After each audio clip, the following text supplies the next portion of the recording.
ఇకపోతే యుద్ధం ఏదైతే రకరకాలుగా కొత్త పొంతులు తొక్కుతోంది. ట్రంప్ రాబోయే 2 వారాల్లో సర్వనాశనం చేస్తామంటున్నారు. గార్గ్ దీవిని స్వాధీనం చేసుకున్నామంటున్నారు.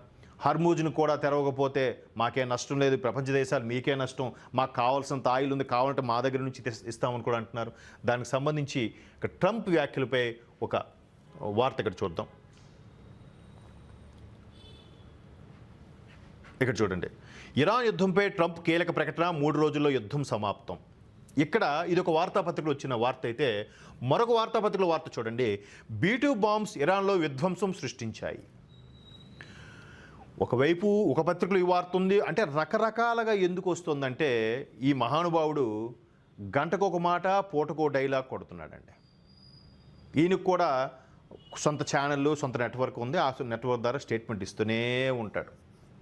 ఏమిచ్చాడంటే ఒకసారి ఒక వార్తలో చూస్తే, మొదలై 5 వారాలు అయినప్పటికీ ఇరాన్ వెనక్కి తగ్గకపోవడం, యుద్ధం ఖర్చు తడిసి మోపుడు కావడంతో పాటు అమెరికన్ పౌరులు సైతం తనకు వ్యతిరేకంగా నిరసన ప్రదర్శన నిర్వహించడం వంటి పరిణామాలతో అమెరికా అధ్యక్షుడు ట్రంప్ ఉక్కిరిబిక్కిరవుతున్నారు. ఇరాన్ యుద్ధంపై ముందుకు వెళ్ళలేక, వెనక్కి రాలేక సతమతమవుతున్నారు. మీకు చెప్పాను, ఇరాన్ కూడా తెగించేసింది. మేము ఎలాగా నిండా మునిగిపోయాం, పోతే ఇంక కిందకు పోతాం, లేదా ఈ కొన ఊపిరితో బయటకు వస్తాం, మిమ్మల్ని వదలం, మీరు చక్కగా ఒడ్డు మీద ఉన్నారనుకుంటున్నారుగా, మిమ్మల్ని లోపలికి లాగేస్తాం. ఇదే కాన్సెప్ట్లో ఉంది ఇరాన్. ఆ హార్మూజ్ జలసంధి మరికొంచెం పట్టు సాధించింది. అలా వెళ్ళే ప్రతి షిప్ మీద కూడా సుమారుగా తక్కువ $2,000 వరకు వసూలు చేస్తుందంట. ఇన్కమ్. ఒకవైపు ఆస్తి ప్రాణ నష్టం ఉంది, కానీ ఇంకోవైపు డాలర్ రూపంలో వాళ్ళకి ఇన్కమ్ వస్తుంది. మరోవైపు డాలర్ మారక విలువ మన దగ్గర కూడా $95 అయిపోయింది బికాజ్ ఆఫ్ యుద్ధం. 91 రూపాయలు ఉన్న డాలర్ విలువ ఈరోజు $95 చేరింది. ఈ యుద్ధ ప్రభావం వల్ల మనకు కూడా రేట్లు పెరిగే అవకాశం ఉంది. అయితే వైట్ హౌస్లో జాతిని ఉద్దేశించి మాట్లాడారు. ఇరాన్ ముఖ్య నేతలను అంతమొందించాం, మరో 3 రోజుల్లో యుద్ధం ముగుస్తుందని చెప్పారు. హర్మూజ్ జలసంధి నుంచి తమకు ఎలాంటి చమురు అక్కర్లేదని, హర్మూజ్ జలసంధిని ఇరాన్ కోసం మాత్రమే వినియోగించుకోవాలని సూచించారు. సంక్షోభం ముగిశాక హర్మూజ్ జలసంధి తెరుచుకుంటుందని పేర్కొన్నారు. ఇరాన్ ఎట్టి పరిస్థితుల్లో అణ్వాయుధ దేశంగా మారనివ్వమని తెలిపారు. ఇదే మెయిన్. ఇక్కడ స్టార్ట్ అయింది యుద్ధం. అణ్వాయుధ నిలవగల దేశంగా మారకూడదనే కాన్సెప్ట్లో ఉన్నారు. అది దానికిస్తే చాలా వాళ్ళ మిత్రదేశాలకు ఇస్తుంది, విధ్వంసం సృష్టిస్తుంది. ఈవెన్ మనకి పాకిస్తాన్ ఉసుగొలిపింది కూడా వెనక నుంచి ఇరానే. ఒక విధంగా చాలా సందర్భాల్లో ఆర్థిక సహాయం చేసింది పాకిస్తాన్కి, కొన్ని రకాల ఆయుధాలను కూడా సామగ్రిని సప్లై చేసింది ఇరాన్కి. సో ఇదిలా ఉంటే మరొక వార్తలో B2 బాంబ్స్కి సంబంధించి ఒకసారి చూద్దాం. B2 బాంబర్స్ ఇరాన్లో విధ్వంసం సృష్టించాయి. ట్రంప్ ముక్కలు చేశాం, అదే ఏదైతే తన జాతిని ఉద్దేశించి ప్రసంగించారో దానికి సంబంధించి ఇక్కడ ఉంది. ఇరాన్ 45,000 మంది నిరసకారులను చంపేసింది.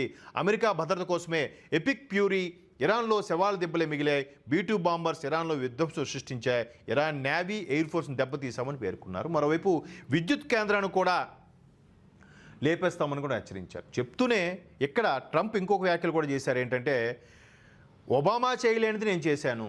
బరాక్ ఒబామా ఏదైతే ఇంతకుముందు అధ్యక్షుడిగా ఉన్నారో, అంటే ట్రంప్ మొదటిసారి ఆయనకు ముందు బరాక్ ఒబామా, తర్వాత ట్రంప్, తర్వాత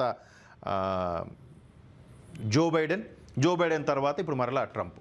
సో ఆయన అప్పుడు చేయలేనిది $1.7 బిలియన్ ఒబామా ఒప్పందం అమల్లో ఉంటే ఇజ్రాయెల్ నామరూపాలు లేకుండా ఇరాన్తో ఒబామా ఒప్పందం అమల్లో ఉంటే ఇజ్రాయెల్ నామరూపం లేకుండా పోయేది. $1.7 బిలియన్ డాలర్లను గత అధ్యక్షుడు ఒబామా ఇరాన్కు ఇచ్చారు. ఇరాన్ వద్ద ఇంకా అణ్వాయుధ సంపద ఉంది, ఇరాన్కు అణ్వాయుధ దేశంగా మారనివ్వను అన్నారు. సో ఇదే అమెరికా పెంచి పోషించిందని అర్థమవుతుందిగా ఇక్కడ మనకి. ఇదే ఇరాన్కి $1.7 బిలియన్ ఇచ్చి ఎక్కడ కూడా విభజించి పాలించలేక చేస్తూ ఉంటుంది. ఈ ఆఫ్ఘనిస్తాన్ని, ఈ పాకిస్తాన్ కూడా రెచ్చగొట్టి చేసింది కూడా ఇదే అమెరికా. మరలా అదే ఆఫ్ఘనిస్తాన్ని సర్వనాశం చేసింది అమెరికా. అలాగే గడాఫీ దేశం, అలాగే ఇరాక్ సద్దాం, ప్రతి దగ్గర కూడా వీళ్ళు స్థావరాలు ఏర్పరచుకోవడం, దాని మీద పట్టు సాధించడం, ఎవడైనా తోక జాడిస్తే వాడిని లేపేయడం. మరి బిన్ లాడెన్ ఎందుకు WTC టవర్లు కూర్చాడంటే ఈ కజితోనే. సో బిన్ లాడెన్ ఆశ్రయం కల్పించిన ఆఫ్ఘనిస్తాన్ కూడా నామరూపం లేకుండా చేసేసింది. అవన్నీ చిన్న దేశాలు కూడా తట్టుకోలేవు. ఇరాన్ తట్టుకోలేదు ఇరాన్ కూడా. కానీ మొండివాడు రాజుకుంటే గొప్పవాడు అన్న చందంగా ఇరాన్ ఇక్కడ చెలరేగిపోతుంది.